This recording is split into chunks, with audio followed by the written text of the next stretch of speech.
Evening, everyone. My name is Godwin Toko. Thank you, and you're welcome to this edition of Agora Discourses.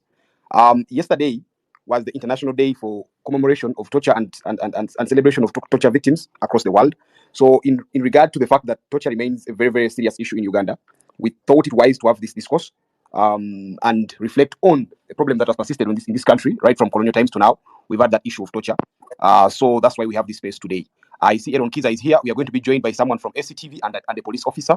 The security forces are often pointed fingers at as some of the main perpetrators of torture. We'll perhaps get to hear their side of the story as well and see how we can collectively address this problem. So if you're supposed to be a panelist and you're here, kindly request for the microphone. I can't seem to figure out your handles. So Alex Chigonye and SSP Chintu Ruth, kindly ask for the microphone. And how you do that is by pressing the button, the icon, microphone-like icon to the left of your phone screen. Patrick, please make Agatha a co-host. And yes, I see. Yes, the police officer is here. We are glad to have you, SSP Chintu Ruth. Now we have one panelist to go, and that is Alex Chigoye, the head of programs at the African Center for Treatment and Rehabilitation of Torture Victims, an organization dedicated to the work of ending torture and helping victims of torture cope. Patrick, again, please make Agatha a co-host. She's the one hosting this space, not me. I'm just holding place for her. And at some point, we'll have a live, excuse me, at some point, shall let in members of the audience. So if you want to contribute to the discussion by way of a question, by way of a comment, by way of sharing a story, for instance, if you know something, you will be allowed towards the end. So just hang in here. When that session comes, you will join the discussion as well. Yes, and if there are any torture victims here, I want to say it at this point, as we hold on with, as we wait for Agatha, that SCTV has a lot of materials and help for persons who have suffered torture. You may want to check out their website and see how you can make either use of them by going there physically, but the directions, of course, will be on the website, or by just reading some of the material on their website. It could prove very helpful for any victims of torture out there. And if you've suffered any form of torture, we at Agora stand with you, and we hope that it never happens again. And we call upon those that perpetrate the torture, of course, to stop it, as it is a barbaric way of running any country or of doing anything for that matter. So, Patrick, please make Agatha a co-host, and then we can have the discussion.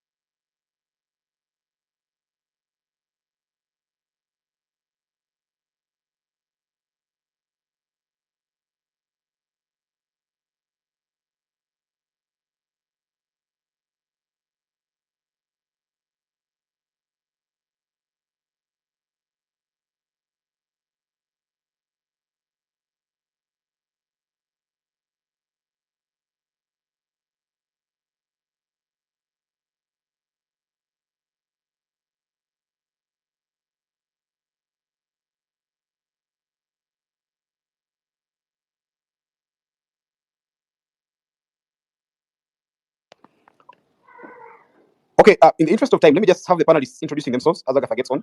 So, Aaron, tell us who you are and whatever experiences or relations you have with torture, how for instance, you work as an advocate in that particular area and some of the things you've seen. Thank you very much. I notice you are giving me a carte blanche simply because we don't have some people here, but I appreciate Toko. So, Aaron Chiza, I am a Ugandan. I'm a human rights lawyer, an environmentalist, a poet, a father. I'm even married, and so on and so forth. Relating to torture, I don't like it, I hate it, but I have been forced to relate with it because of the country in which I live, specifically in the era of President Museveni, whereby the military dictatorship is underwritten by many high-handed tactics, including the deliberate practice and policy of torturing political opponents and people of dissent of some caliber. There are many people who are politically opposed to the regime and who disagree with them that have not been tortured. Torture is abhorrent, like you rightly said, and it is absolutely prohibited both in Uganda and by international instruments. But it continues to exist in our society, and it has existed for a while. The difference that we had hoped that people who promised fundamental change and democracy would have nothing to do with torture. Unfortunately, it continues apace, and here we are. We have to discuss it on Twitter space in the 21st century and in the almost making 40 years of Museveni's military dictatorship. So I have had the opportunity of representing some torture victims. Oh, is it an opportunity? Whatever we call it, but I have suffered the challenge, let me put it that way, of representing some torture victims, including some of the 2021 massacres in Kampala that were meant to clamp down on the demonstrations that erupted after the incident of stopping and silencing Bobby Wine in Ginger in Luka. So, and one of the, you have to notice that torture victims, many of them are even, some of them are secondary, some are tortured when they are not part of the contentions that trigger the torture. One of the most painful cases we have handled is one where a mother who was a trader lost a kid and herself almost died. And judiciary paid her some money, little money, 50 million, and UPDF, I'm happy to report that at least UPDF has been able to pay that money after a long haggling. But anyway, human life is so cheap because President Museveni actually has a quiet presidential directive that whoever was killed should be paid 10 million and whoever didn't die should be paid 5 million. If I get the figures wrong, I'm happy to be corrected, but there is a clear direction. No, I don't think they are actually, that's the figure. Yeah. So if you died, you are supposed to be paid, uh, 10 million, and if you didn't die, 5 million. You can imagine it is a presidential directive. We got that information as a hard when we were negotiating. We wouldn't have concluded it in court, but because, I'm happy to see some of figures. I will not name who participated in that case, because of the offices that they occupy. So, the point of torture is antithetical to human dignity. Human dignity relates to the intrinsic value that is ascribed to human beings for just being human. So when you torture people, when you treat them cruelly, when you treat them in a manner that is inhumane, that is degrading, it is antithetical to their dignity. You are stripping away their humanity. Unfortunately, that happens a lot. I see someone from Uganda Human Rights Commission. They deal with a lot of torture victims, and sometimes they give them justice, sometimes it delays. But we have institutions in Uganda to deal with torture. We have among the best laws in the world to deal with torture, but it continues in a way to show you that the laws and institutions are not enough to solve a torture problem where the culture of torture remains ingrained and where torture is perceived by the powers that be as one of the tools for maintaining them in power and for dealing with the problems. The problem with military rulers is that they see everything in military lenses in terms of, for example, they have to shock and awe you, they have to overwhelm you, and their idea of solving problems is using force, applying force. And unfortunately, when that force is applied without following the principles of legality, necessity, and proportionality, it results into torture, oftentimes. A lot Okay. of... Thank you. And now I see SS pitch was dropped. But Patrick, first of all, make Agatha a co-host, and I see Alex somewhere. Alex, please join. I've sent you a link to speak. I mean, an invitation to speak. So kindly accept it, and then you can speak. If in case you're using Sochigwe, Alex, I have sent you the invitation again. And in case you're using the ACTV account, I have done the same. I have sent it to that one. But whichever you're using is the one you should use to join. The one you're not using, you shouldn't join with. Now we've dropped the senior officer. I hope she'll join us in a bit. Now, Aaron, as we get these other sides sorted, I just want to look at the legal side of the question of torture. You said it's internationally illegal, and I assume even locally it's illegal. So can you just take us through some of the clear guidelines, both international and local, that prohibit torture? All major international instruments prohibit torture, starting with the Universal Declaration of Human Rights that was enacted in 1948, and that is really the Bible for human rights at an international level. So does the International Covenant on Civil and Political Rights, so does the Covenant on Economic, Social and Cultural Rights, and so does, more specifically, the Convention Against Torture. And they prohibit it in absolute terms. And that is mirrored here in Uganda by Article 24 and 44 of the Articles 24 and 44 of the 1995 Uganda Constitution, which is operationalized by the Prohibition and Prevention of Torture Act that was enacted in 2012, and which has the torture regulations, that are cited to the year 2017, and coupled with major policies in the UPDF are supposedly against torture. So the absolute prohibition of torture means that there is no excuse for torturing in law. So you cannot torture people in war. You cannot torture people in a public emergency. You cannot torture people because there is an order from above. You cannot torture people because of superior orders. You cannot torture people because there is some absolute necessity. Torture is perceived by those laws at international and national level as being antithetical to civilization, as also being dehumanizing, in a sense that when you torture a person, you are degrading him to the level of a stone. I remember in P3 we were taught that science is a study of living and non-living thing. So you are degrading through torture a human being from the position of a living thing, specifically an animal, into a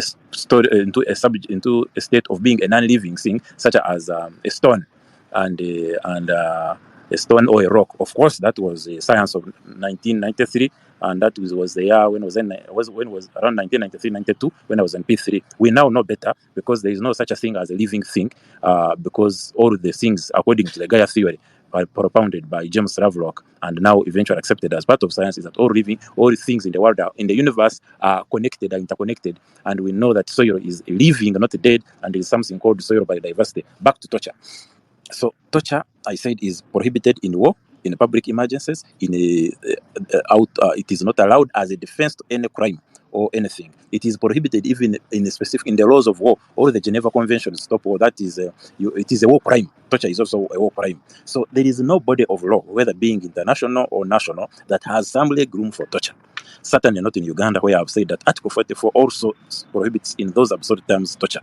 And I've talked about the laws we have. Let me say that specifically for security agencies, they have an obligation not only to investigate torture, but also to report it. So if you are a police officer, an army man, and you see someone being tortured, the law obligates you, the Prevention and Prohibition of Torture Act, and the regulation is made there under, respective of 2020, of 2012 and 2017, obligate you, one, to investigate the crime, two, to report the crime, and certainly to stop it. You have obligations to stop torture. You have obligations to promote freedom from torture, to respect the right to freedom from torture, and ensure that there is public awareness about those obligations, and they need to stop it. Toko, is there some nuance you wanted? All law there, that is also mirrored in Uganda's jurisprudence. Many cases really that I wouldn't enumerate, including the famous case that the Susan Chigwara that clarified our law on the death penalty, and some of the cases have, for example, been part of the Zake case, the case of the lost child I talked about, Hajara Nachito, probably the latest on that issue. Cases of activists, all judges agree with that basic legal norm, and any disagreement is on the applicability. Of course, torture, like any other crime, like any other legal allegation, has to be proved by evidence, but it doesn't mean that you must have medical evidence, as the Court of Appeal has also clarified.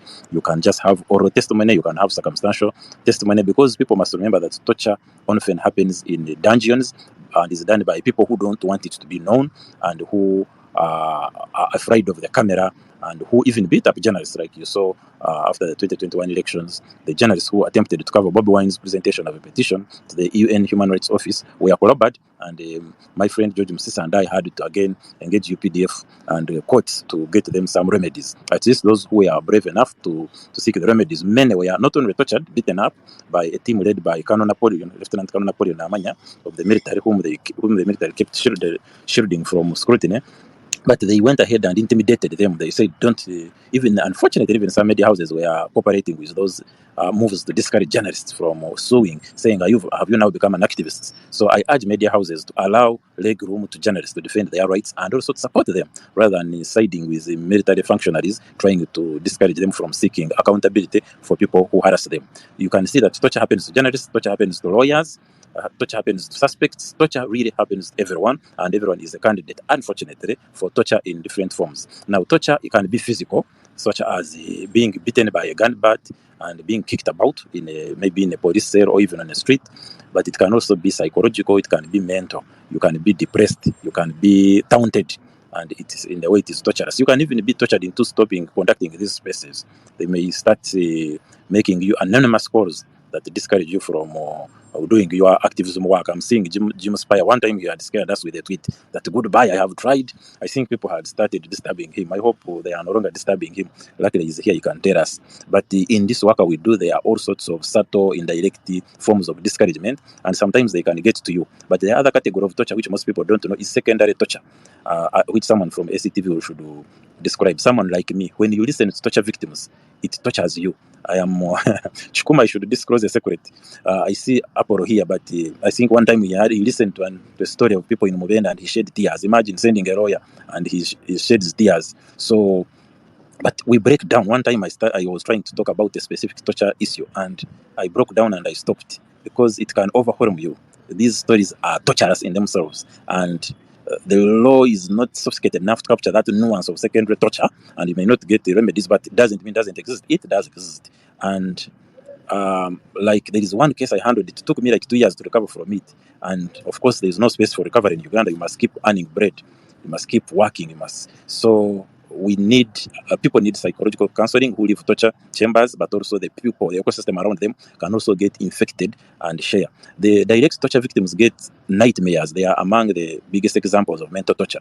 Most of the physical torture also triggers mental torture. It gets to your mind, to your head. Someone touches you and you want to fight or run away or shout, getting erratic because it has got into your bone and marrow, and you are getting, people get dreams, people get nightmares, people get scared. But there are also people who are dumb, who are numbed into complete silence. In Uganda, it's called okuwonga. Guy seems he doesn't want to even talk about it. Have you ever tried someone to engage on a topic and they just don't even want to talk about it, or even you talk about it, they cry, or they just shut out in one way or another? So torture is a big elephant. It depends on which part you touch, but I hope I've given you a snapshot of some of its manifestations. Thank you. Thank you. Agatha, you here now? Yep, I am. Okay, so let me just try to get the police officer on. You can carry on from here. Hi, good evening, everyone. I'm so sorry I had connection issues. So yeah, I don't know where to start from, whether to start afresh or I don't think Godwin has briefed me very well on what has happened in the last 20 minutes. But we're glad to have you on the space. And the space is mainly to commemorate the International Day in support of torture victims that the UN introduced and is observed every 26th of June, which was yesterday. And also to, at least what I heard from Aaron Chiza's submission is really comprehensive laws against torture in this country. And for me, I thought that's the biggest question we need to address, that we have all these laws, we have ratified all the international treaties that prohibit torture, from the Universal Declaration of Human Rights to the International Convention of Civil and Political Rights to the Convention Against Torture, the African Charter of Human and People's Rights. When you come here, you have Article 21, is it 21 or 24 of the Constitution? But also that it's one of those clauses that are non-derogable, that you can't have an excuse against. You have the law against torture itself of 2012. Where do we still see a problem that you have seen people tortured day in, day out? We were trying to get a victim today, who is one of the latest victims, called Ronald Maiga, a member of NUP, that the supporter of NUP that was released, was among the 32 political prisoners, but was the one of the 4 that were lucky to get bail last year, but was picked up recently and tortured and sodomized, and you know. There's also a young man that had said he would join, who was tortured on the orders. He says was tortured by a CMI agent. If I see him, he will share his experiences. If I see him on the space. I think the case we all remember vividly was the case of Kapwenza recently. But also the other issue is the use of sex as a weapon. I don't know if Aaron, that also is can be discussed under this here, because we have had so many people that have been sexually abused in these detentions. So yeah, in case you had not responded to that question, Aaron, where is the problem? I would like to respond. I would like for you to respond to it. Agatha. Yes. Just before Aaron comes, he had taken us through the legal framework, international and local. He had shared with us a question on his own experience dealing with torture and how he got into the space that pushed him into helping torture victims like he does legally. But now, also to inform you that at this point we have the full panel constituted. Chintu Ruth is the police officer and Chigwe Alex is the man from SCTV. So you can carry on from this point. Thanks. Yeah, so Aaron, I was asking if you could, in your experience with this issue and torture victims, if you could point us to where the problem is, after looking at, you know, all the plethora of laws that we have that should protect people from this deadly vice. Okay, thank you. Before I go to where the problem is, I want to take on what you talked about, sexual offenses, sexual as a method of torture. Yes, clearly sex can be torturous, especially rape and defilement. It has been used even in forced eviction as a tool of disempowering victims. You know, torture is it dehumanizes you, and when people want to turn you into a victim, people want to torture you mentally. There are a few things that can be as mentally torturous to someone as raping them, as defiling them, as handling them in a sexual manner inconsistent with their consent. So that is, I hope, clarified. And what the problem is there are probably a number of problems. Let me start with what is not the problem. We have enough laws. Laws are not a problem, and another law will not solve our situation. What the problem is called impunity. What the problem is that we have a militarization, a military atmosphere, what I call in summary, a military dictatorship. What the problem is a failure to enforce the laws that we have, the policies that we have. We have a tendency to be very good with making good laws, proclaiming them in media, but implementation is weak.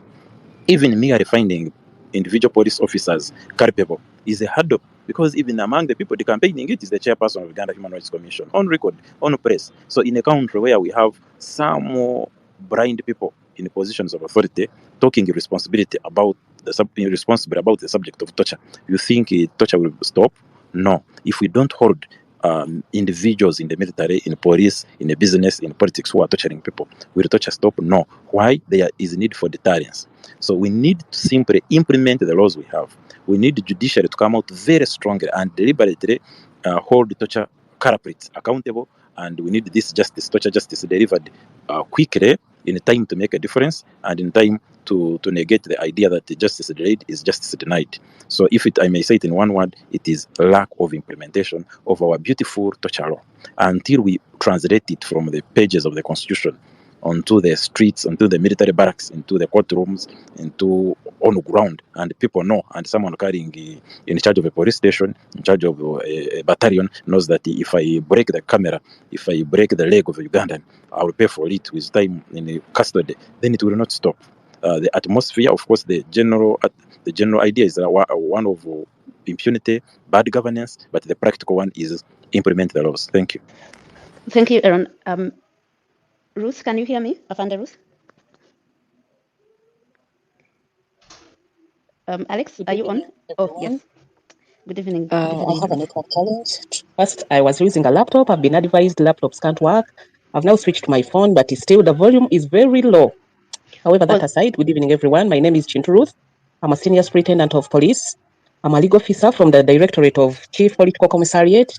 I'm here on behalf of the Inspector General of Police, particularly representing the Commandant Professional Standards Unit, a Department of Police mandated with investigating and handling cases relating to torture, especially torture by our own girls and boys on Uganda police uniform.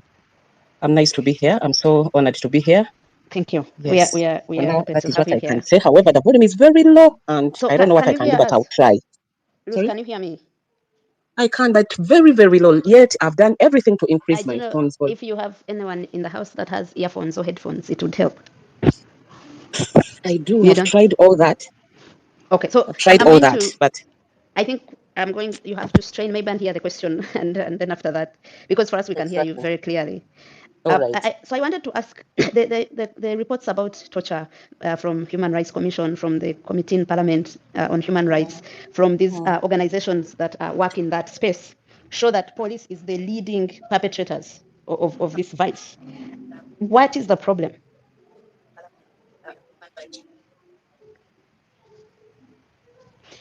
Ruth, can you hear me? Did you hear the question? Agatha, she has dropped. Oh no. I was very happy that we have someone to ask the questions to, but we hope she returns. I think let me go to Alex now. Alex, can you hear me? Yes, Agatha. Hopefully you can hear me as well. Yes, I can hear you. So anyway, for the viewers, maybe to remind you, Alex Kigwe works with the Center for Treatment and Rehabilitation of Torture Victims, and would like to know the trend.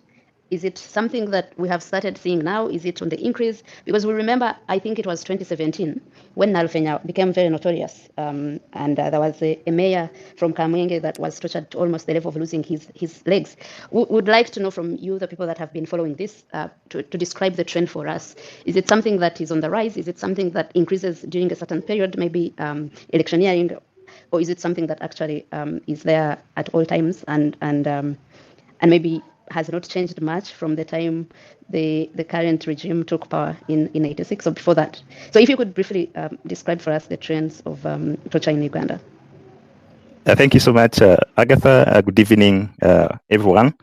Once again, my name is Alex Chigwe. I work with the African Center for Treatment and Rehabilitation of Torture Victims, an organization that advocates against torture and also provides holistic rehabilitation to survivors of torture. We have a team that is mandated to provide holistic rehabilitation services that includes medical treatment, psychological support, legal aid services, and social support services, and work in the entire country.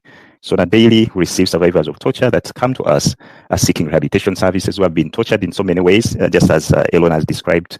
There's so many ways that and forms that exist in Uganda, and there's so many areas where people get to be tortured. Averagely, I'll say that as an organization, we receive 1,000 survivors or people that come alleging to have been tortured on an annual basis. Of course, this is worrying with the fact that we have so many good laws as Aaron has described them.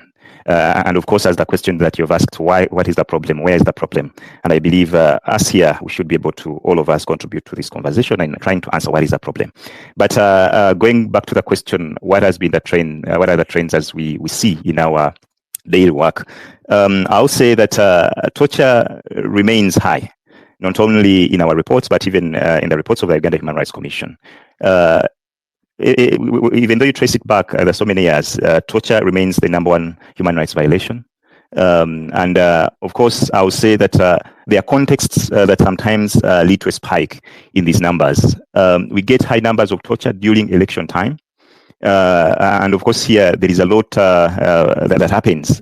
We have charged oppositions, but we also have the government in power trying to use coercive force many times to manage elections, and all that we have been observing that happens within elections. And of course, looking at the last elections, where we had a lot of allegations of enforced disappearance, illegal detention, abductions, there was a very big rise in numbers of torture and also acts of ill treatment. But also of late, we are seeing a context of land conflicts, which has also led to a rise in numbers of torture. So when you take the examples of what is happening, for example, in the northern Uganda, when it comes to the land issues, there's a high spike of cases of torture in that area. When you look at the central part, go to Mubende, go to Mityana, there are a lot of cases related to land issues. And of course, these ones are both perpetrated, I'll say, with the knowledge of the state, but also there are those cases which are perpetrated purely by private individuals, more so in the context of land conflicts and land disputes. We are also seeing a high trend when it comes to the oil-rich area. That Bunyoro area has experienced high numbers of torture when it comes to the land, more so evictions for the construction of the pipelines and all that is involved within the oil sector. So there has been a lot of reports coming in. Also related to issues of torture, and victims also alleging instances of torture that they have experienced in that context. Currently, we are also seeing a high trend when it comes to the Karamoja region. Of course, Karamoja region has a mixture of issues. There is a disarmament military operation that is going on, which has led to a rise in a number of torture cases. And this one dates back to almost 2000. So all along this disarmament process, and of course the operations against cattle rustling have led to a rise in cases of torture, but also where there are other minerals, for example, gold in Mubende, in Karamoja, all of these have also been a driver to the rise in cases of torture. But generally, we have also seen a growing trend when it comes to private perpetrators. So we have seen instances of torture when it comes to homes as well. We have seen so many stepmothers torturing children, husbands going beyond domestic violence and having these instances that are very grievous and extreme to account to a case of torture. So basically, we have also seen that growing trend, but also issues of mob justice being on the rise as well. But of course, this can also be related to a growing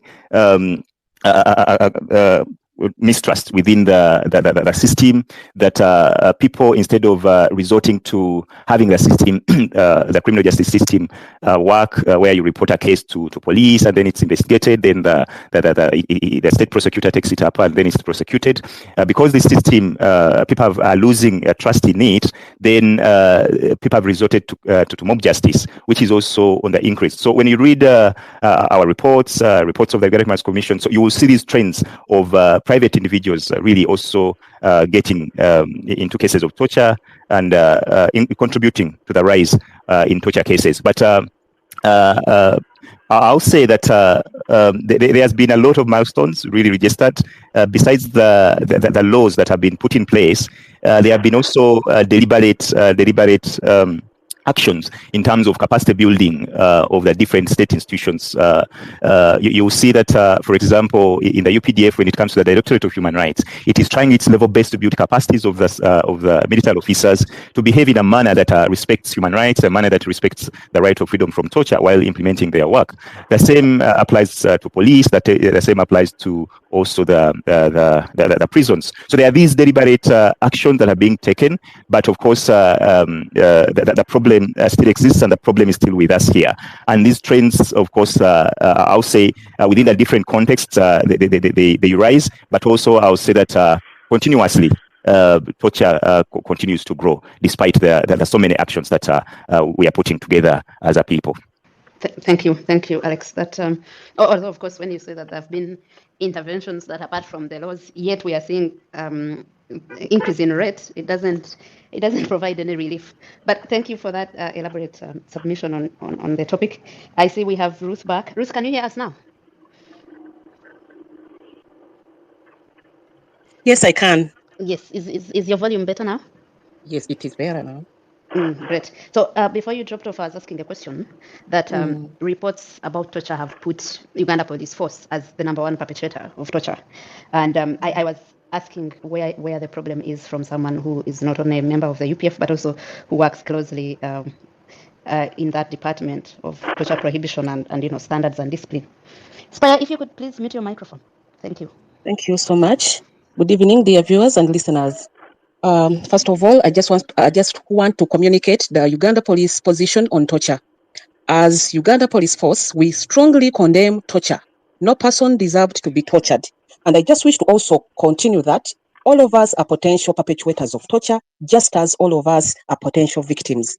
As a force, we do state that allegations or cases where police officers have been identified as perpetrators of torture, that is individual responsibility. And whoever is mentioned, whoever is investigated, whoever is proved to have involved in acts of torture or conduct of torture, does so on his or her personal behalf, and liability is individual.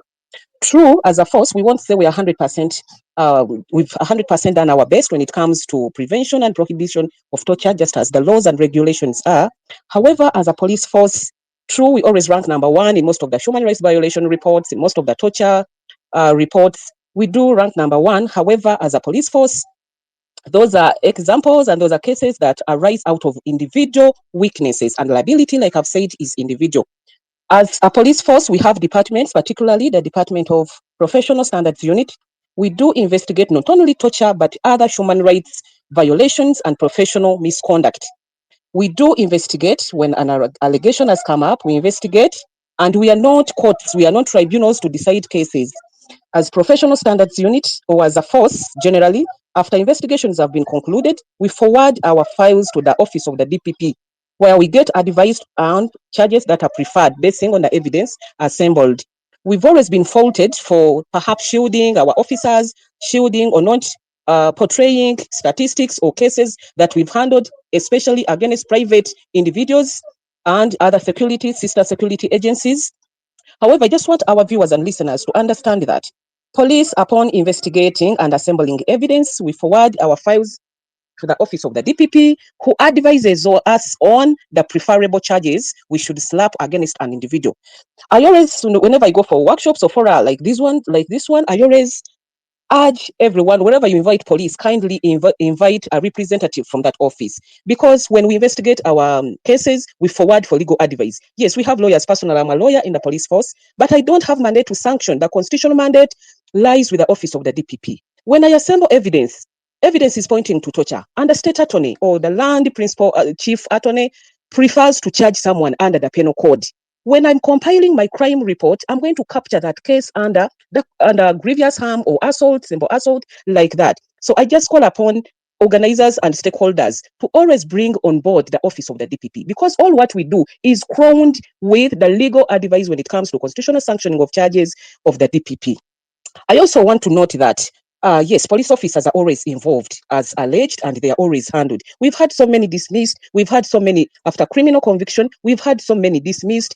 It is a policy and a force that upon criminal conviction in a formal court, you are dismissed. But even where the DPP has not preferred criminal charges against a police officer who was alleged and proved to have committed acts of murder, we have other disciplinary sanctions like reduction in rank, fines, cautions. We have as the disciplinary code says. However, I also want our viewers and listeners to know that the rate at which torture cases are rising is not only police. It is not only police that are perpetrators of torture. Like my brother Alex has submitted, the rising cases of torture are no longer as a result of police misconduct or something. We have so many cases we are investigating as police against private individuals. For example, in our homes, the nannies, how we treat those nannies, how nannies treat our children. We have other members of the public who perpetuate torture. Recently, we've watched clips where just a mere expression of a right to freedom of worship lands someone into trouble from her very, very close families who are supposed to protect her against all forms of human rights violations. We've had cases where children are burnt just because of the worsening economic situation.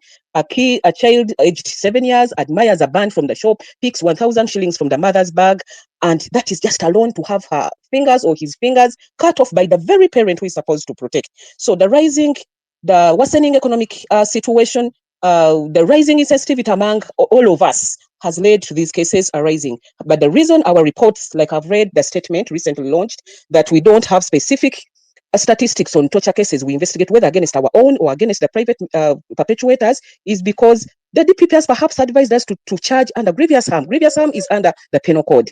Simple assault. So let us have that office on board to advise police to specifically, only then shall police be able to capture those cases rightly as torture cases. I also wish to comment on the fact that as police, professional standards unit, there are cases that come as allegations of torture when actually someone is trying to evade justice. Someone knows he's yet to be convicted. Someone knows he did this and this against the law and he's being apprehended. They will run and start alleging torture by police officers. There are so many cases PSU receives, but some of them may not progress because upon investigation, such cases are seen as trumped up. Someone is trying to evade justice, and because police is always tainted with bad things, so some of those people who come to complain are actually not telling the truth. What else can I say? Yes, like I said, apart from torture, we handle other human rights violations because human rights are intertwined. You can't say you only have a right to freedom from torture when you don't talk about a right to representation, a right to knowing the charges slapped against you. So as police, as long as an allegation has come up against a police officer, we handle holistically. And most of these cases are isolated. You find one in Arua, you find one in Kabale, you find one in Mubende, you find one. So like I said, everywhere, everyone is a potential victim. However, as a police force, we commit ourselves to fully and effectively by observing the law, by enforcing the laws against torture and other human rights violations. We are committed as a force to ensuring that, like the theme is, all communities are torture-free, all people are torture-free, and no one is a perpetrator of torture. Thank you. For now, like I said, my volume is low. For now, that is what I can submit on. Thank you. Ruth, before you go, I would like to ask, there's a question that I don't know if you answered and I didn't hear, because I'd asked where you think the problem is. Is it in the training of the police? Is it in the law? Why do we still have 1,000 people reported have been tortured every year, despite the laws against torture that we have? Thank you so much. Like I said, whoever is on uniform, whether police officer or other sister forces, whoever involves in acts of torture does it on their own, and the liability is individual. So some of the causes I would maybe suggest the way we think. A police officer, you are trained, we undergo the same training. How come Ruth does not torture? How come for that 20 years I've been in the force, how come no allegation of torture has been raised against me? So some of the cases are individual personality. Then I think some bit of frustration. Some people may have their own frustrations, but they bring the frustration on innocent individuals. And again, it is, when you look at statistics, it is not only people on uniform. I just want to clearly state that it is not only people on uniform. My brother Alex might bear me witness. Among the statistics you have, how many cases by fraction or percentage have been reported against people on uniform? We have torture everywhere. But I would think the worsening economic situation, in my personal opinion, is making torture cases rise. Then too, it is not training, because we've had so many trainings. Our good partners like Mr. Chigonye, we have Human Rights Commission. Every year they take us through trainings, sensitization drives. However, for some reason, the cases, personally, I would attribute it to the worsening economic situation, especially arising out of the COVID-19 pandemic. Thank you. We will get back to you, Ruth. I don't know if you had. Yes, we'll get back to you, especially on where you said that some of these officers have been have undergone disciplinary action. Maybe I'll ask these people that are here that have been involved in this to say if that's the case, because there's, for example, a DPC that was in Hoima that Aaron would know, because they have been on that case of evictions, illegal evictions in Hoima, where women were raped, children were beaten and tortured, and the DPC, Aaron, if you could remind me the name, who was reported to the standards unit, but we have not heard of any action that has been taken against him. As Aaron comes in to remind us of the name, Godwin, I'd like to ask you to look for someone called Honorable Stephen Wagaba on the space, and John Bosco Serunkuma. Those are two of the victims that would like to share their experiences here. Aaron?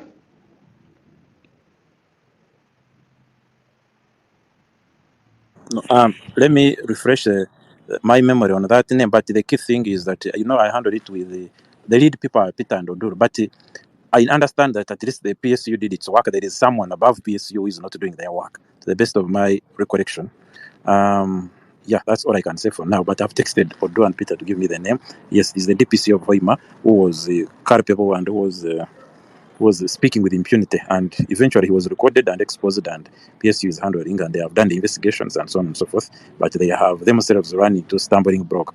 She may not say it here on air, but PSU also can also be frustrated. Thank you. Let's continue with the other stories. Okay, so Agatha, yes. Kindly help me type the names in the group so that I can keep looking for them. They keep slipping my mind. Okay, I'm going to do that. Alex, would you like to come in to respond to anything Ruth has said? Yes, thank you so much once again, and Ruth, for that. Of course, as we have put it, that security forces are still leading when it comes to cases of torture, and of course, all the statistics still show that police is still high, leading, and of course. The army as well, but of course, many times there has been this notion that because maybe police gets involved in it's always at the forefront. That's why the numbers are high. But of course, as rightly put from the beginning, that torture is an absolute right. There is no circumstance in what way that torture can be allowed. The whole bit of that. Police does its investigations, and then the ODPP they get to prefer now other charges instead of what probably police would have investigated. Of course, that is also a challenge that we have seen. There is still a major challenge across the spectrum within the criminal justice system, the actual understanding of the application of the law against torture.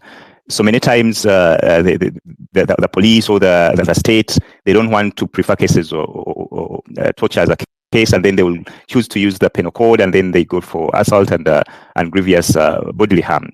This has happened so many times, and of course, in one of our engagements, sometimes with either the police or the state prosecutors, it has come out that sometimes the burden to prove torture is so high. But of course, this shouldn't be an excuse because even where there is glaring evidence, sometimes other cases have been preferred instead of torture. So I think there is also a challenge when it comes to issues of capacity, but also as Elon put it earlier, that sometimes during investigations of these cases, and also these cases sometimes are perpetrated by big powers, we could say, and then that one becomes a limitation where there is this kind of fear to investigate certain cases. So it has happened, and And of course, this is where we need now to come in, and institutions really come in strongly to actually do their work. The police, the state prosecutors, and then the judiciary to come in to be able to do their work when it comes to these kind of cases of torture. Because one of the major things, as put it, is lack of accountability, which is also becoming contributing to the problem. Because I'll say that we have had limited cases, or actually close to no cases, where for example, people in police or the army have been prosecuted within the courts of law against torture successfully. You will see that most of them, of course, they are disciplinary courts. Maybe they have been taken to disciplinary courts, and sometimes, as Ruth put it, that we even don't get to know about the outcomes of these cases. So they remain there, and we even don't get to know. The public, which has suffered these violations, doesn't get to know of what has happened. And now the vice continues because there is this presumed lack of accountability when it comes to cases of torture. So I think we need to have institutions work collectively, but also being bold to address even the powers that sometimes hinder a successful accountability for these cases. But of course, as we understand that torture even goes beyond. So this whole issue that we even need to understand that the torture that is not even physical, because we have had so many incidences of psychological torture, and even the system fails to recognize it. And then there is actually limited justice to this kind of torture. And many times people have resorted to this because this one now doesn't leave a mark. And that's why one of the things that we even call for is now to be able to have a system that can ably investigate and document torture beyond physical injuries, but also be able to look at psychological injuries. Right now, as we talk, that very few people can, or experts we have that can ably investigate and document psychological torture. But also, even when these cases arise within either police or in court, the system is not able to do due diligence when it comes to psychological issues of torture. And that's why now you'll find that within the system, there is the issue of saying these people are lying. These people are lying. Of course, when people have gone through torture, when I've come to report a case of torture, I would assume that the system, before making conclusions, should be able to competently and effectively investigate this case and be able to rule out the lie or the no lie. But we have had so many incidences, of course, and of course, it's very traumatizing in circumstances when someone has been genuinely tortured, and then the system comes out to say, actually, this person is lying. And not that because they have concrete evidence, they have done the due diligence in the investigation, they have done the assessments physically, psychologically, and come to this conclusion. Because, yes, it has happened that people have reported with no actual scars, physical scars, but when you do their psychological evaluation, you'll find that actually there is a high possibility that these people have gone through torture. So that is also a gap when it, and we understand that so many times this torture happens in closed doors. For example, if someone was tortured and maybe, for example, they had a wound and then they are into custody maybe for a year or two, there's a high likelihood that they'll come out when these scars are not visible. But how do we investigate? How do we evaluate cases of torture? And that's why when we talk about actually what we call the professional documentation and investigation of cases of torture, so that it goes beyond our physical injuries that we know that are obvious, and then we also look at the psychological beat of torture. Of course, as an organization, we have worked with Uganda Police, the Department of CID, and the Office of the Director of Public Prosecutions, to develop a checklist in compiling and investigating cases of torture. Of course, this checklist points out what are the key elements that we need to look out for when someone comes out and alleges a case of torture. What are these things that we need to look out for? How should we even document them so that we avoid the bias of saying this one is lying, this one doesn't have this one, things like that. So such things, I think, they are very important. to look at, and they're very important to address if at all we are to fight this vice of torture. Thank you, Alex. Ruth, so there's something, yes, that Alex alludes to where you said that some people use that as an excuse. I think even the chairperson of the Uganda Human Rights Commission has said that before. But most of the people that say have been tortured, it's actually physical torture. It's not the form of torture that Aaron Chiza was talking about here, the psychological one. So you see the wounds, you see the injuries and the scars. How do you explain that when you say some are lying because they want to escape responsibility? Thank you so much. When we go to the definition of torture in the Act, it's not only physical. The clients who receive at PSU don't only report physical torture. Someone will come, how they are threatened, how they are every night they no longer sleep in their homes because a police officer is hunting after them, a police officer, those other allegations or other concerns as they bring them up. So what is reported at PSU is not only physical. Some people have perceived, we have a charge under the penal code, threatening violence. Someone can, by way of a word, by way of conduct, exhibit some manifestation that you are not safe at his instance. So that is what I was referring to. Someone comes and says, I no longer sleep in my house, I no longer till my gardens, just because police officer so-and-so maybe has interest in this kibanja of mine, has done this, and I'm living under threat. Those are the cases I was referring to when I said some people use it in order to evade justice, where they are being perhaps they are being prosecuted, or he's at the verge of being prosecuted, and they come in a form of perceived torture, or that psychological bit of it, then they come and report. When the investigations are done, what normally is found out it may not necessarily be true. So I was making reference to the physical, because torture may be physical or psychological. Thank you, Ruth. So you're saying that there are cases that have been investigated and have been found out to be untrue allegations, right? Exactly. Especially allegations against police officers at PSU. Okay, all right, thank you. So I have one last question for you before I ask if we got our some of the victims here. The mode of arrest, police still arrests very violently, bundles people, sits on them under that, what we call kabangali, sits on them, and what is that something you guys have looked into? Is it agreeable to the Uganda police force? Is it also individual responsibility that some officers are doing that when it's against the Uganda police force rules or policies? Or yes. Thank you so much. Like I said in the beginning, the police force's policy is anti-torture. We have the human rights policy. The outgoing Inspector General of Police launched the human rights policy handbook for police officers in 2019.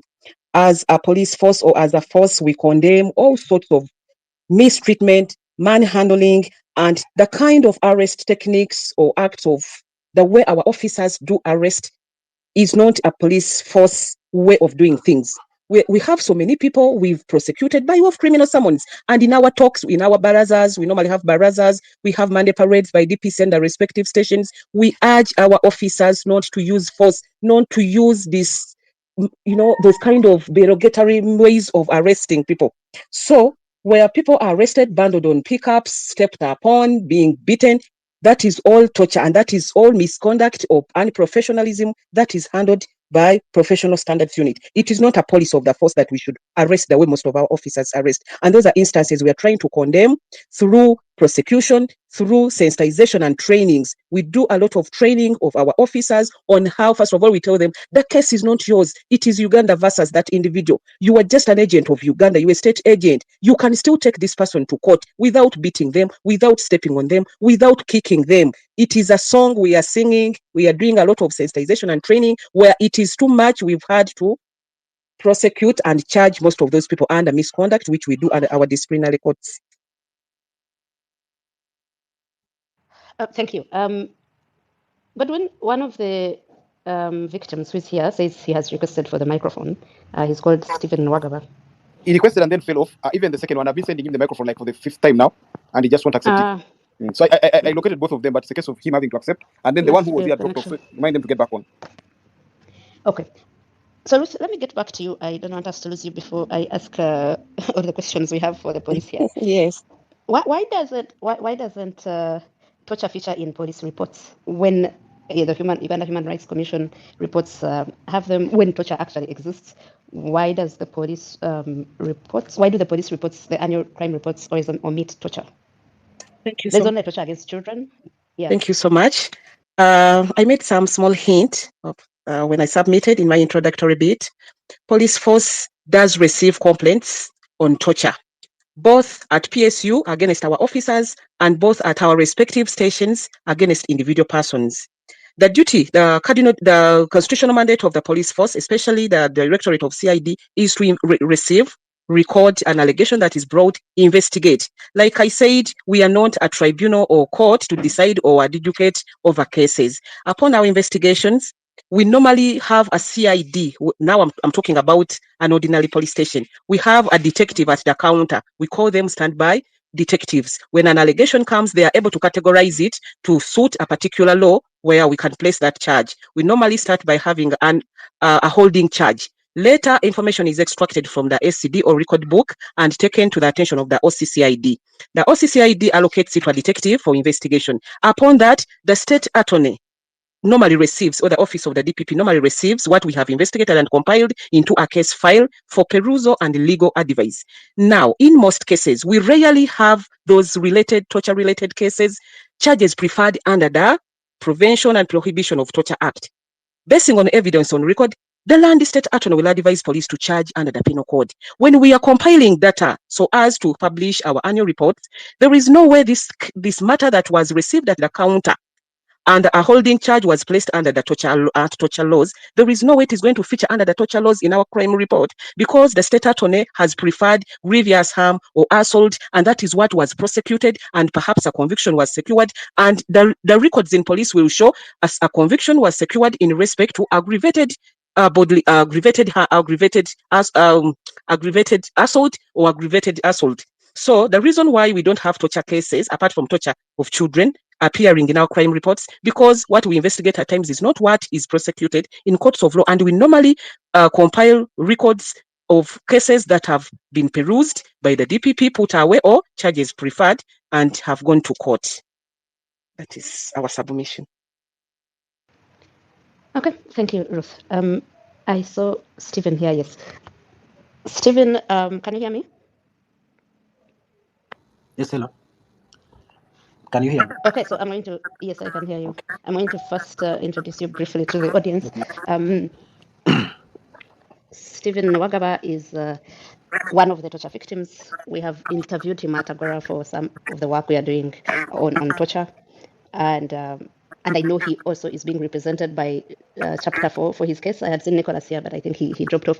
So he's going to share with us his story and who tortured him and how, share his experience. So Stephen, please go ahead. There's a bit of noise in your background, but maybe when I mute my microphone, it will be clearer. Okay. Can you hear me?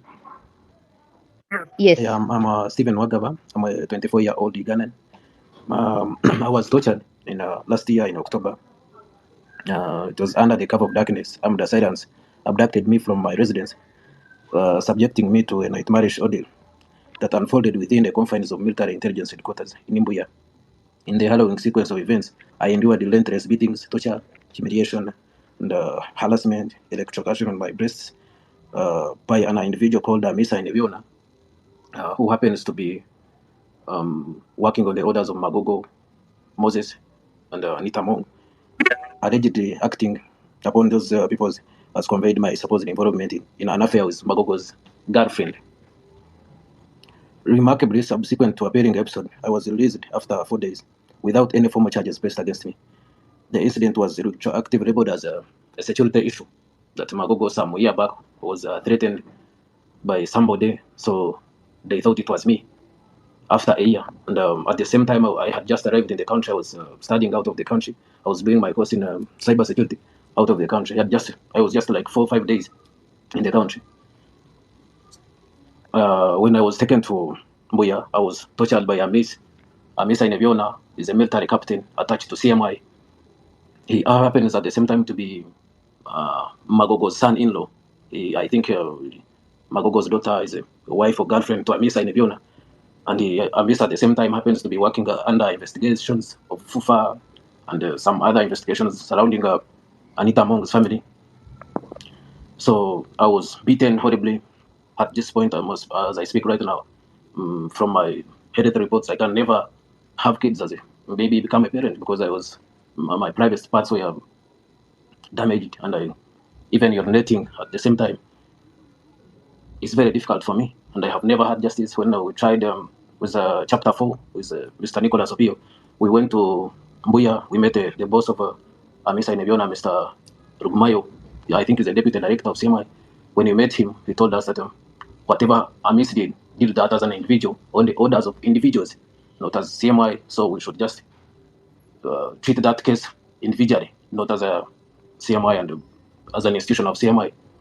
Up to date, I wrote to Human Rights, Uganda Human Rights Commission. They have never replied.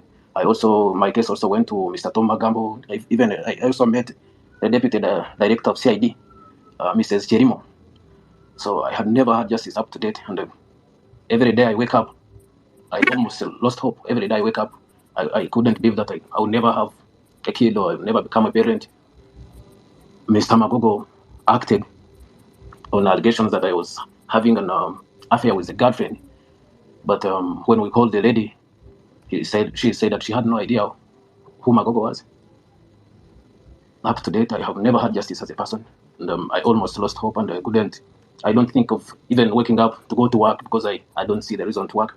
Why would I work when I couldn't even bear kids or have a family or be called a parent? That's the pain I'm living through every day, every night. Even I have nightmares and dreams of what I went through. I'm almost speechless. I don't know what to say even. I am so sorry to. It's very unfortunate, but I would like to ask if you followed Rugumayo's advice and reported Amisi as a person. Is there a case in court? Have you done anything more to seek justice? Stephen? Can you hear me? Yes. I went to CID. I met Mrs. Cherimo. I reported the case. I also wrote to Mr. Tom Magambo. I also wrote to Human Rights Commission. I have never received any reply. And at the same time, you keep on being threatened by Magogo, that you'll face some consequences. You must keep quiet. They also accused me when I was still in a CMI of talking to Kakwenza. I had no idea. I have never talked to him, but I was being beaten that I was working with an agent of Europeans and an enemy of the state, that I'm a terrorist. Because my story was aired, I think, everywhere on Kakwenza's page. So they are beating me for the same issue that I'm speaking to Kakwenza. They took my phone, my passport, my watch, my shoes, everything I went with. I never came back with anything up to date. My IDs, foreign IDs, I had citizenship outside. I have never had my ID, my working permits.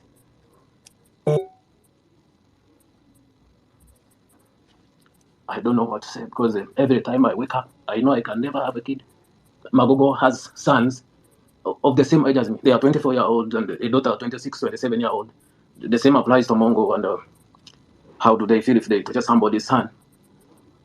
And maybe I'm in a stage that I could never even think of doing anything for myself, because I can't even have that power to wake up and go to work, because I know I'm doing everything for nothing.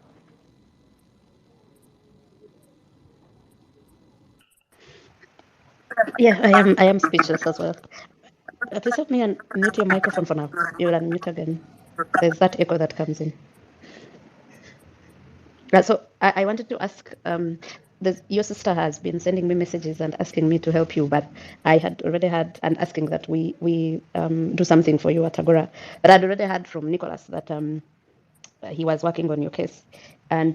But when you say that no one has responded, the people you wrote to, is there a case in court yet, or are you waiting for the response from those other people? At the moment, I think there is no case in court. I'm waiting for a response from Mr. Nicholas and other people. I sent messages to and letters to. I even approached Mr. Elon, but at the same time, Nicholas was busy outside the country. Elon also, Mr. Elon happens to know about my case. Okay, we'll get back to you maybe when. Please mute your microphone, Stephen. When we get to the audience and they have maybe anything they want to ask you, I'll get back to you. You can stay on as speaker. I'm going to get back to the panel, and I'm so sorry about what you're going through. I hope that you'll find the remedy somehow. We will try and do something. I will talk to the lawyers you're already working with, and we see if there's anything more we can add. So anyway, Aaron, apart from you telling us about Stephen's case, I would also like to ask about the court processes and torture. Two things specifically. The first is that there's a precedent, and courts are not supposed to continue trying people that have been subjected to torture. But that doesn't happen, right? Is it still impunity as you called it? Oh, Or has that precedent been disregarded? no, the precedent stands, but judicial reluctance to strictly enforce torture provisions contributes impunity in Uganda, because some magistrates and judicial officers find every excuses to avoid pretending, for example, like in the Kakwenza case, that there was no torture evidence, which we submitted in broad daylight, and the then Chief Magistrate Sinjiza pretended that he had not seen the torture evidence when even the torture victim was before him, had stripped before him, and so on and so forth. So some judicial officers are not competent to handle torture matters or criminal matters, or lack the balls to take serious criminal proceedings, especially when they arise in a politically controversial context, like the Kakwenza case was. And what about compensation of torture victims? We have seen courts award costs to victims of torture and the Uganda Human Rights Commission, but most of those have not received compensation. Or pretending not to be it. So there is a need for, I would say, further training of judicial officers, but you see, you can't train courage, you can't train integrity, you can't train some things that are needed to tackle torture. So we need to bring our heads together on how we can make occupants of judicial officers more courageous, more committed to end torture. As I've already told you, some judicial officers are even reluctant to hold individual perpetrators accountable for torture, even in light of evidence that is available. But the precedent is there. Those of judicial officers who want to use it actually use it, but there are very few and far between who stop criminal proceedings on account of torture in accordance with the law. Again, as I said, the law is not part of our problems. Our Ugandan law on torture is among the best. It is a model for torture law, but we have issues with our cultures, our unwritten norms that impede the application of those laws. On the specific case of Stephen, you can even see that the way he is talking, he's under pain, and it is heartbreaking. I was talking to him, but we hadn't actually sat down. But I mean, as you said, going forward, we need to take this case more seriously. And I have promised, I've texted him when I had some of this, that we shall do whatever is within, that is humanly possible, to help him. And but he was also too broken to go. People, the law can provide remedies, but even invoking remedies requires a certain level of mental state to invoke them, mental energy. Judicial processes sometimes are long, and sometimes are themselves, should I say, torturous? Or like, it's not a cup of tea to litigate, whether it is lawyers or litigants, especially when you know how long it can take to get a remedy. By remedy, I mean a judgment, and then after that, the journey begins of getting the fruits. Stephen needs counseling. Stephen needs serious rehabilitation, and together, let's work to process that for him. In addition, the case we shall file his case, but he was not yet ready. Even when I did meet him physically, I know how I communicated with him, and clearly he was not in the mental state to file a case, and he had the false hope that those officers he was meeting could help him. They can't help you, Stephen. Magamba is not going to process payment for you or whichever, even if you made the CDF. What we actually need is a court order which can be enforced in the way we helped the Hajara, who lost the child, to get the 50 million she finally got, but which was inadequate, but at least she can start. As for your issue of impotence, I don't think you should give up. There are new medical procedures that can allow you to impregnate without necessarily even having sex. So let's seize on the hope that is there, and what we need is to actually raise the funding needed. There is a kind of medical attention that is available. Albert Camus once said that while there is life, there is hope. As a lawyer and as a human being, I want to give you hope that there is a hope because you are alive, you will recover. It might take some time because mental torture actually takes years and it takes time to heal, but there is a solution to your problem because you are alive and because there are people and who are trained professionals, not only in Uganda but even abroad, whom we can work with to solve or mitigate your problem. So, Stephen, we shall work with Agora and Chapter 4 and whoever is and ACTV and other people to provide a solution to your problem. I had actually not understood the extent of your problem, and going forward, we shall meet physically and see what we can do about that. Sorry about that heart-wrenching problem. Sorry. What is it, Agatha? Anything else? Yeah, I was asking about the compensation to torture victims and Anange, costs. mumpulira. Agatha, may I have I finished? can What is I the can next? hear you Toko? actually. Toko, can you hear I can hear Aaron? Godwin. I can Both of them. hear you. But it seems he doesn't hear me. Yeah, I'm done. I'm done. Ask me another question or pick another panelist, please. No, Uh, I had another question. If you can hear me now, Aaron, can you hear me? Agatha, ask the question. I'll put it to him. No, I was asking him about the costs that have been awarded to torture victims by court, but many torture victims have not received it. What is his experience with that? Maybe the torture victims is represented. That what's your experience with some of the torture victims you represented and receiving court awards given to them? How easy, how hard has it been for you?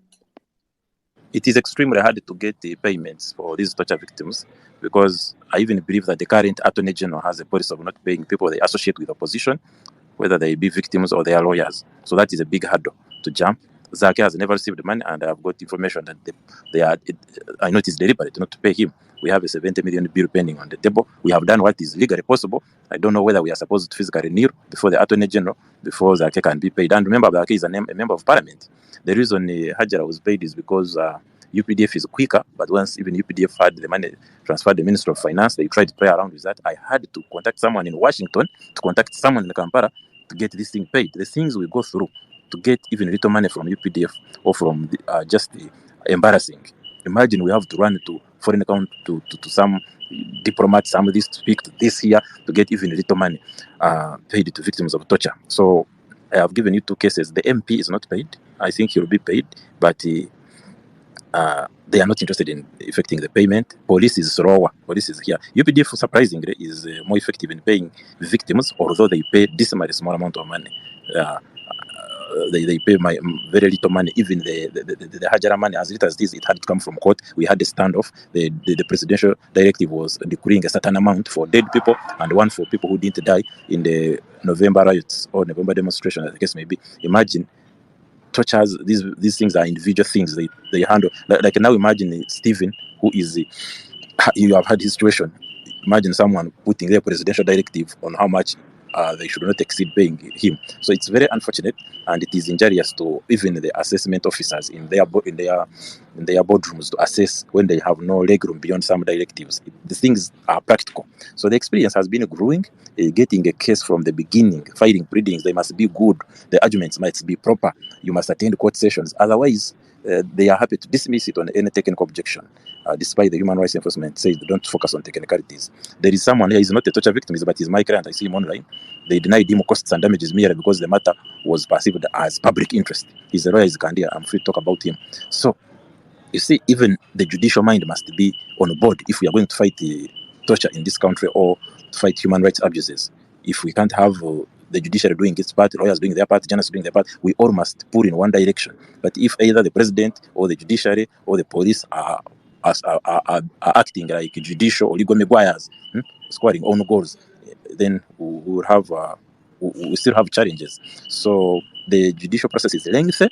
There is some reluctance on enforcing some torture laws, and even after getting the judicial, if you may call it the judicial prize, then you have a problem with a government policy, and specifically the current Attorney General of bias, political bias against opposition, victims of torture, or people whom the regime thinks as on the opposite side, and they are not supposed to be paid, and you have to do a lot of extra legal things. That is why you heard of the case of how the law of Kasango, how he got to be involved in payments, because there are lawyers now who litigate cases finish have to find for commission agents around the town in hotels, doing nothing, knowing little about the law, to get them to pay. Or there are some firms which are perceived or really close to first family, who are the ones now supposed to get to process those awards. And of course, opposition people cannot benefit from such remedies. And even there is a price for that. You have to forego a big chunk.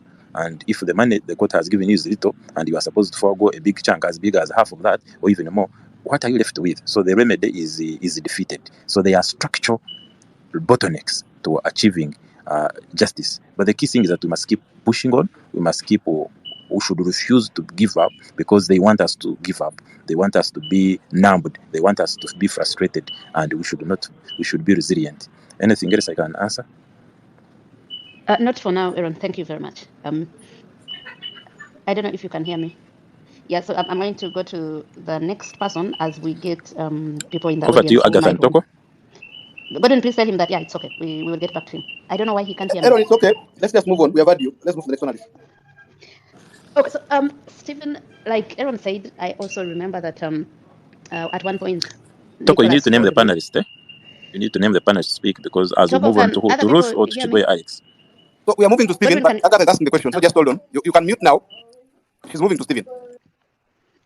Yeah, so Stephen, I was saying that when I talked to Nicholas about your case, I think about 3 months ago, he said that you were hesitant about going to court. And I think even Aaron has alluded to it now. Maybe we can meet and you tell us how you'd like to proceed. But yeah, or if now you have thought about it and thought you should take the matter to court, but we can also explore other avenues. For issue of the court, at the moment I was traumatized by the incident, and my mental state was not okay. At the same time, I can imagine. at the same time I was being threatened. I was going through a lot of pain. I couldn't walk well. I no longer put on long trousers because there's the way they affect me. So me, I have nothing for sure at this time to lose. All I want is justice, because I can never see the person who tortured me and the one who ordered the torture out there living freely at the same time while I'm suffering because of their actions. Recently, I had lost hope. There is a recent recruitment in UPDF. I had thought maybe if I could join the army and have access to a gun, I could provide justice myself. But my physical and health appearance couldn't allow me to join the army. But may I do anything to get justice? The pain I'm going through is I could not control myself. Every day I could think that my future is done, because we all work for families. We grow up to have families and bear kids, and I think that is every happy man must have a kid. If you can't have a family, I think I'm useless. That's my thinking. Those are my thoughts. Every time I go to bed, I wake up in the morning. That's the same thing I think. No, Stephen, I don't think you are useless. We can all work together, like we said here. I have received many messages of people that are going to participate in ensuring that you get justice. And like Aaron said, we probably can also explore medical treatment and see if that can be reversed. Please mute your microphone. We'll get back to you. Thank you. Yeah, that's really, really difficult to do that. Wow. Godwin, did you fail to find Ronald Maiga, who was using Serunguma, John Bosco Serunguma? If we cannot find him, let's open up the space for the audience to contribute. I don't know if you can hear me, Godwin. I can hear you. I'm adding them already. Okay. All right. So I'm going to ask Alex, as we get the audience, Alex and Ruth, to say something. For Alex, my question for ACTV and you in particular here is one, what's the cost of torture? The cost of torture, as people who have done research here, but also the rehabilitation. Have you followed up with people? Have they recovered? For example, the cases would like to know how they ended, like the case of that guy from Kamwenge. He was called Godfrey Biarhanga, I think, or Biamkama. Did he recover? Did his legs? Does he still have legs? Do you follow up all these cases to their logical conclusion, or? Thank you, Agatha, and really, I also want to stand with Stephen. And Stephen's case gives us an understanding what it means to go through torture. Torture traumatizes you. Torture strips you of your human dignity, and torture puts you in a position where actually you can't even make substantive decisions for yourself. Many times they have asked us a question that how come your numbers are so high compared to the numbers of Uganda Human Rights Commission? As I said, that we receive about 1,000 clients per year that allege torture, and of course, human rights ranges between 200, 300 cases that they register. And of course, so many times police has asked us, why don't you refer those cases that you handle to us? The answer lies in what Stephen has expressed there. We have received so many people, and they are so much traumatized even to record a statement at police or to record a statement at Uganda Human Rights Commission. And so many of them have also said, what I need really is for me to be better. is for me to be rehabilitated and go back on my foot and live a life. I don't want to go through that very strenuous process of court. So that's where actually how we need to understand when it comes to the trauma that is generated from torture. And really, that story should speak to anyone who actually engages in cases of torture. You actually destroy someone's life forever.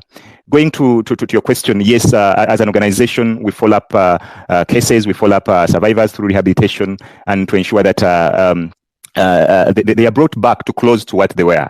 I'll tell you, Agatha, and all the listeners, that we can't, there are circumstances where we can't rehabilitate someone back to their full position for which they were before torture. For example, if someone lost a leg, we can't give them a leg. The only thing, of course, they will have a prosthetic leg, but this is not their natural design, what God created them with. So you can have things that are seemingly what was there before, but in the actual reality, when it's impossible. For example, the other thing, people who are traumatized psychologically, you'll find that, yes, we shall give this psychological support, give all the psychological counseling that is needed. Yes, people will recover. But along the way, maybe 5 years, 10 years along the way, they will have a relapse.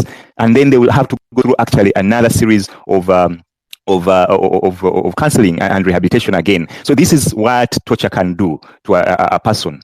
And talking to the cost of rehabilitation, it is immense. It is too high, really, to rehabilitate a person. And that's why actually it becomes very frustrating to people who have been awarded compensation and that compensation doesn't come on time. Because we would hope that at least sometime when this compensation come in time, then these survivors can use this compensation at least to meet some of the rehabilitation costs, to afford a doctor, to afford a psychologist, to afford a lawyer, maybe to do whatever that they need with that money, to revamp themselves with a livelihood that probably would have been lost. So the cost of rehabilitation is so high. For example, if we are only to calculate psychological counseling, an average session for a psychologist will go between 150 to 300,000.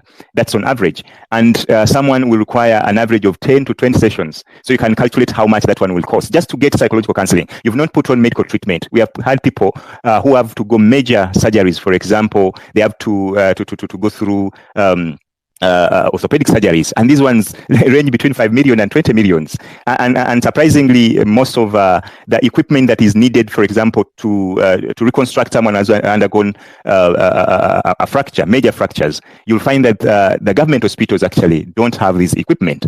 So even though you're in a government hospital, you will need to buy this equipment outside a government hospital, a government facility. And many times these equipment are very high. The cost is so high.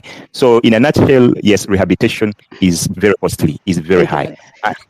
I'll get back to you. I see we have finally been lucky to get another victim. He's here as Serunkuma, but his actual name's Ronald Maiga. Ronald, can you hear us? Oh, naye also kwogera mu Luganda, whichever language is easier for you.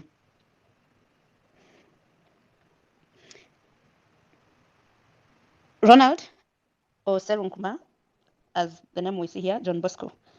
Otuwulira. Yeah, there must be a problem. I think he has dropped off again. No, but I can see him on. I don't know what we can do to have him. Let me tell the person that was good.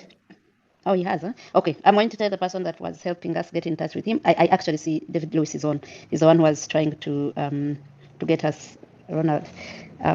So, dear, if you can find him and if we can hear from him, it would be nice. For now, let's continue with the rest that are here as we wait for him. Ruth? Ruth, are you still on? Can you hear me? Hello? Yes, yes, you are still on. I have. I wanted to ask if you wanted to say something special about what others have said or the ordeal of Stephen as we go to the audience. Thank you so much, Agatha. As a mother, as a Ugandan, as a human being, I'm in shock. I'm in shock to hear that my brother, a Ugandan, a human being, had to go through that. I'm really, really, really sorry for him. And it is upon that background that I call upon the general public as a police officer. Like I introduced myself, I'm from the Directorate of CPC. Under that directorate, we have Child and Family Protection and Community Policing. As police, as we try to fight crime, we do sensitization, we do community policing before we charge, before we receive that complaint. As members of the public, as visitors on this globe which God created, I just take this opportunity to call upon everyone, whether you are who, whether you are high in the skies, as long as you are flesh and blood, I just call upon everyone to hate torture, to condemn torture in the strongest of terms. I'm a police officer, yes, I have blood and flesh, but I just call upon everyone to hate torture. There is no justification for torture. You cannot subject someone, irrespective of the reason, irrespective of the grievance you have with that person. Never, ever, whoever is listening, whoever is viewing, whoever, kindly, as human beings, we are visitors. At one time, you will all be breathless, and someone will have to carry you to that resting place. If you are lucky to be carried anyway, I just call upon everyone. Now I'm talking as a community sensitizer, as a community liaison officer. Let us hate torture. Let us hate torture. Let us find other means of resolving conflicts. Let us find alternative means than subjecting someone to torture of whatever form. But more especially the physical. It is all torture, but it is really very, very absurd that my brother has to be the victim and casualty he is when he was something and someone else. I also take this opportunity to thank and commend the public. When you read this report that was recently launched, the statement, we are appreciating the general public for coming up to expose these perpetrators of torture. And I just urge everyone, as we hate and fight and refrain from torturing our sisters and brothers, fellow human beings, let us continue exposing. Let us continue exposing. Because as a police force, we have really responded. We have responded to such instances like the Shakira. Recently, there was a case of small girls being flogged by an askari in Kamuli, somebody in school in Kamuli. So public, let us refrain, let us hate, then let us, in case it has happened, let us kindly expose using whatever means we have. That is what I can say now. Thank you. Ruth, also what I can say is that hating torture is not enough. Deterrence is what we need the most. You sit in a position where maybe you could do more. I don't know. When you spoke about police standards unit, the human rights department of the police, I think more can be done by the security forces, by the authorities. But yeah, people shouldn't go through what Stephen and many others, the Kakwenzas, Ronnie, who is now back here, are going through. But thank you, Ruth. I don't know if you want to respond to that. Yes, I see him. Ronnie, can you hear us now? I think sebo tubadde twagala kuwulirizaako twarabye recently nti bakutulugunya tubadde twagala otubuulire nga bwe byagenda. Forgive my Uganda everyone, but yeah, I'll try. Okusokera ganja obedda nzijanga bwe nvaako network obedda omuliro gutawanya ate nga simanyi nnyo okozesa Twitter. Amannya agange yenze Mayiga Ronald Omunyarwanda wa Bobi abangi byasinga okutegeera. Natulugunyizibwa emirundi egisukka mugumu. Omulundi kansooke n'omulundi ogusembyeyo nawambibwa mu bitundu by'e Nansana ne ntwalibwa mu bifo bye sitaategeera oba kwendi banange. Koli tukuwulira Ronald. Ne ntwalibwa mu bitundu nange bisaategeera kubanga nawambibwa abantu abaali bakutte mundu nga bambadde engoye za bulijjo. Essaawa zaalinga wakati w'ennya kitundu n'ettaano nga nzire waka okumpi ne wensula nasangayo emmotoka eyali epaakinze gye sitaalowooza nti oba ya bulabe gyendi. Natunuzibwamu emundu abantu be nasobola okulaako mukadde abo baali bana ne bantunuzaamu emundu ne baŋŋamba mbeere wansi era ne nzikirira ku ttaka ne banyambaza ekikookolo mangu ddala ne banteeka mu mmotoka ne bantwala gye sitaasobola kutegeera. Bwe bantwala bagenda nga bambuuza nti Kyagulanyi Bobi Wine oli naye essaawa zino ekyamazima era ne mbaddamu nti nedda. Naye bagenda nga bankuba nga bwe bambuuza Kyagulanyi Bobi Wine abasasula ssente meka okubeera nga mukola bye mukola.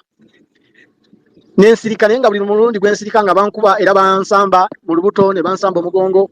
Oluvannyuma lwa byonna lwe bantuusa mu kifo kye sitaasobola kumanya kubanga nali nyambaziddwa ekikookolo ne bantwala gye nasobola okusanga omwami eyambuuza ebibuuzo nga simulaba mu feesi ye kuba nali nyambaziddwa ekikookolo nga ndi musibe ku njegere ne ku mpingu naye nga bansika bantambuza. Omusajja n'ambuuza nti gwe Ronnie Omunyarwanda wa Bobi? Ne muddamu nti yenze ssebo. Naŋŋamba nti Kyagulanyi abasasula ssente meka? Ne mugamba munaye talina ssente zatusasula. N'abantegeeza nti twakuwa ssente okole naffe gwe n'ogaana okola naffe ate ogamba Kyagulanyi talina ssente zabasasula okukola bye mukola. Kati ogenda kubikolera ku bwereere oba ssente mwazigaana.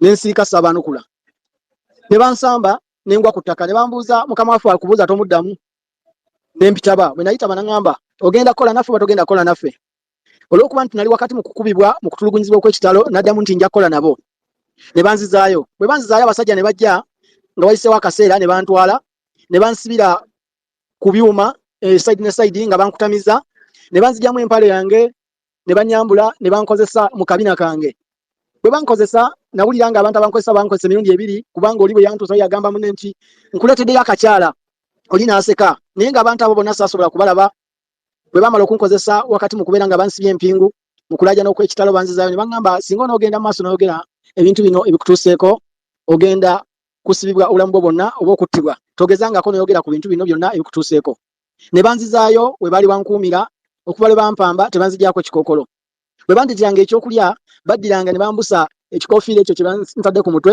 ne bakiteeka wano okumpi n'ennyindo yange ne bankwata omukono gwange ne baguteeka mu kintu ekibaleeteddemu ekyokulya wabula okutegeera nti ndi mu kulya kawunga na bijanjalo mbiwulira bimaze kutuuka mu kamwa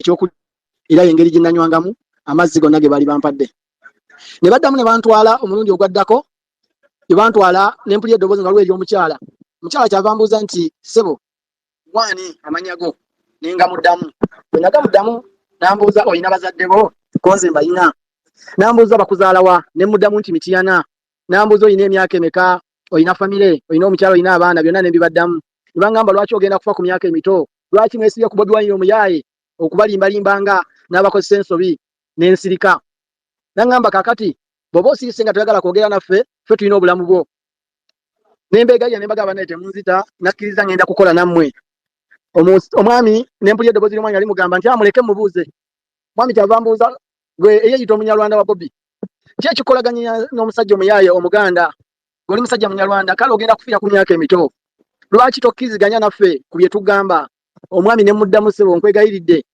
temunzita nakkiriza edda okukola nammwe kyava ŋŋamba singa onoogaana okola bye tugamba kkiriza nti ogenda kufiirwa obulamu bwo naye Kyagulanyi talina kyagenda kufiirwa ali mu balimbalimba bo nga bwe balinnyonnyonyi batambula bwe bagenda ne muddamu ssebo temunzita ngenda kukola nammwe omwami ne bagamba mumuzzeeyo ne banzizaayo mu kunzizaayo mba ndi mu kkubo bantwala bano abaalinga bankima bwe bantwala bwe banziza nagamba mwe mulowooza nti wano mulina muyinza okwekweka ono temulina muyinza kwekweka ate ffe tulina obulamu bwammwe then bwe nagendanga ne mpumulamu ne bamala ne bankima oluvannyuma lw'obudde okuyitawo bwe natuuka omwami nambuuza gwe Mayiga Ronald tuwanyisewo wuliriza ebigambo bino oli mweteefuteefu okukola naffe tiyeesebo ndi mweteefuteefu okukola nammwe nagamba wuliriza bye twagala otukolere bw'okola bino weewangulidde miliyoni 300 ebya Uganda banno tugenda bawa obukadde 200 kubanga bwe tukuba 3 kubanga ogenda okubanga gwe kikulembeddemu twagala bw'otuuka mu court martial ey'amagye gy'obunaanibwa emisango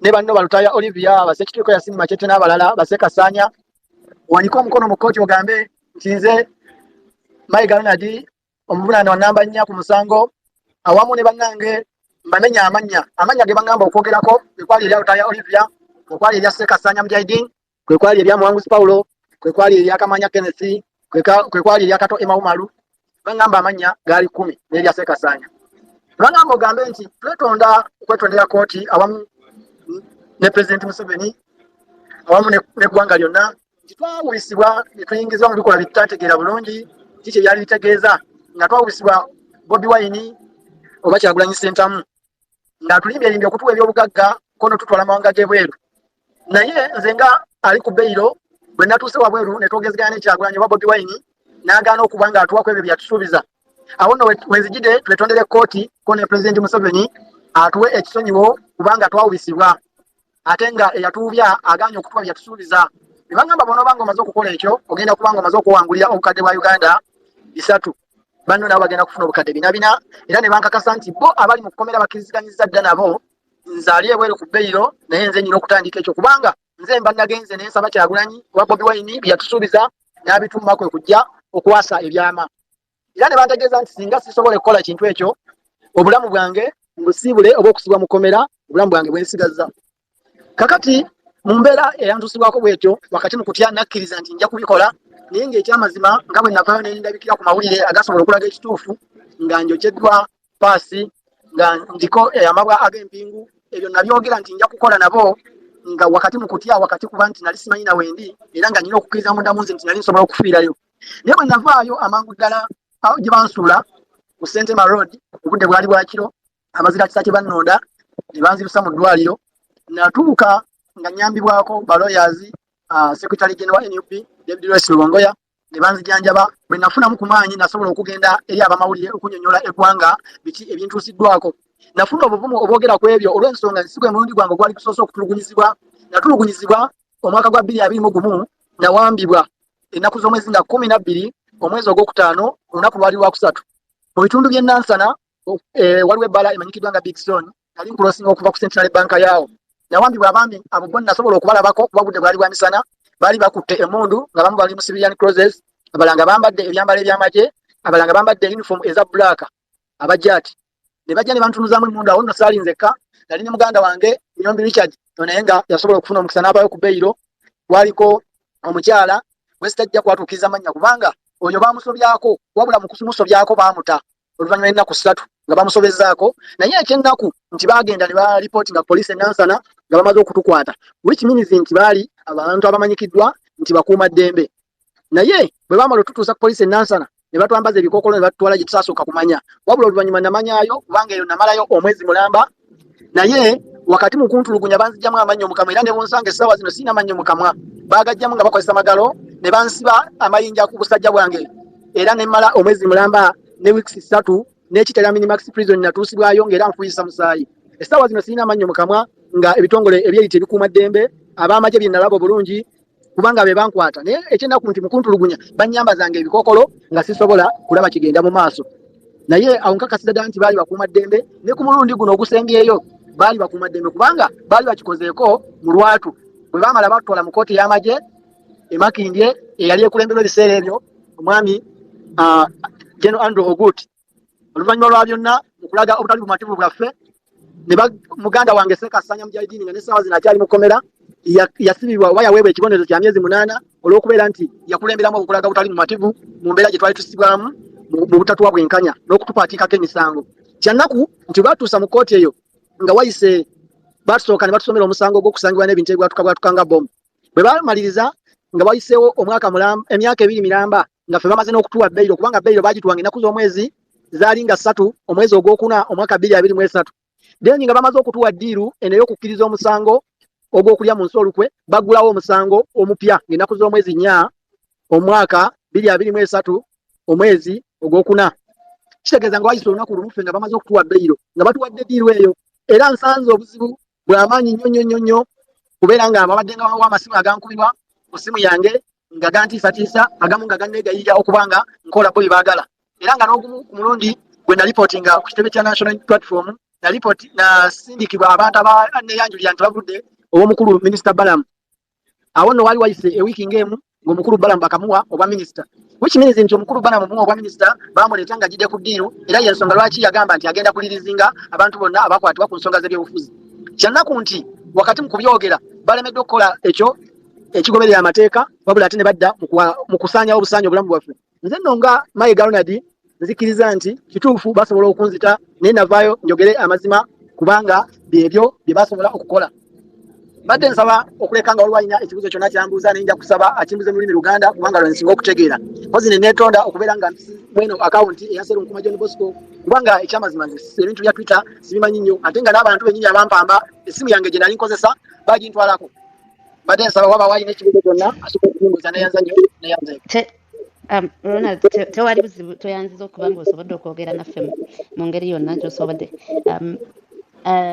I am so sorry simanya na kyakwogera naye mbadde njagala kukubuuzayo ekibuzo kimu owulira otya kati mpozi kansooke ngambeko abantu abali ku mukutu guno abazze nga tumaze okukwanjula so Ronald is one of the 32 NUP supporters that have been in prison but he was released on bail last year and from what he's saying he was first tortured when he was first arrested. I have been in contact with him and the 3 others that were released on bail, and I have been told these stories before. And these guys say they are still feeling a lot of pain in their chests and backs. And now he was tortured again. We saw photos, and when he said bank was some cabina, I hope everyone understood that as being sodomized and sexually abused and all that. So Ronald, njagala kubuza owulira otya kati yeah, mainly weewulira otya kati okyali mu bulumi okyali bakyakujanjaba. Right now nkyali ku treatment naye nga ekyamazima sewulya bulungi nga nze ng'omuntu sisobola kwebaka olw'ensonga buli kaseera mbeera ngugumuka, mbeera ndaba abantu abagenda okuntwala okumpamba mba mpulira amaloboozi mu matu gange. So ekyamazima siri bulungi n'akatono, ate nga nkyalina peni ey'amaanyi ennyo kubanga ne bwe ngenda obugenze